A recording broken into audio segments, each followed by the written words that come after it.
Isang bagong pamahalaan ang sagot sa kaguluhan ngayon sa Iran. Iminungkahi ito ng anak ng dating Shah o hari ng Tehran matapos bombahin ng Estados Unidos at Israel ang Iran. Narito ang report ni Yolanda Aspiras.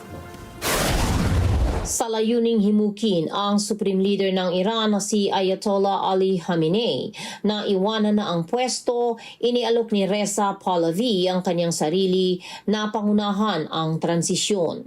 Nanawagan si Pahlavi sa mayorya ng mga demokratiko sa Iran sa puwersang secular ng oposisyon na damayan siya sa kanyang panawagan. The regime is ultimately what people fear the most. They want to make sure that at the tail end of all this regime actually collapses, which is what I mean by saying don't throw it another lifetime. This regime is on its way down. People know it. And the biggest fear is why if this regime was to survive. That's why I keep saying this regime must go. The only solution for Iran's liberation and for peace is for this regime to be no longer there. This is an opportunity in front of us. So we are doing what we can as Iranians fighting this brutal regime. It is time for the international community to finally decide whether this time they're going to be with the people and help them overthrow this regime. Dagdag ni Pahlavi, tanging ang demokratikong hinaharap ang magpapakalma sa Iran at sa mundo. If America or Israel had to respond under whatever threat, ultimately they have to recognize that by a change of regime, everything changes. So it's not that they need to advocate for regime change.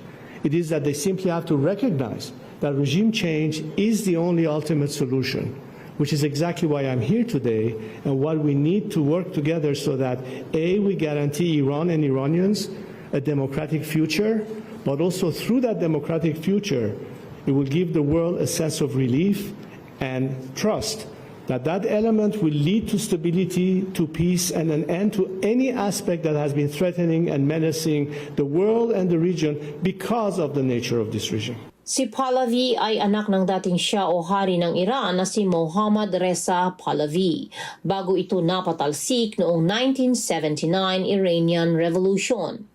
Higit sa 4 na dekadang exiled ito mula nang namuno ang clerical na pamahalaan ni Ayatollah Ruhollah Khomeini. Subalit ngayon, sa gitna ng tensyon, sa gitnang silangan, ayon kay Pahlavi, sasabak siya upang pangunahan ang transisyon. I'm stepping in to lead this transition. I don't believe I need a title to play that role. The important thing is to be someone who can galvanize the nation, unite as much as possible the majority of democratically minded secular forces within the opposition and the political spectrum, as I mentioned.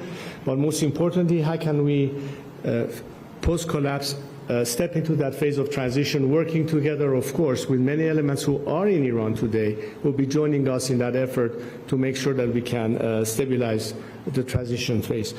Dagdag sa mensaheng ito, sinabi rin ni Pahlavi na sakaling bumaba na sa pwesto si Khamenei, lilitisin ito ng patas at batay sa batas.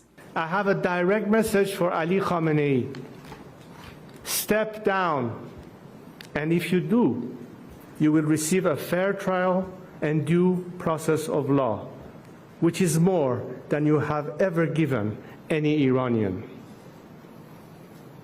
To other senior regime officials, those of you whose hands are soiled with the blood of the Iranian people, you too will have to face justice.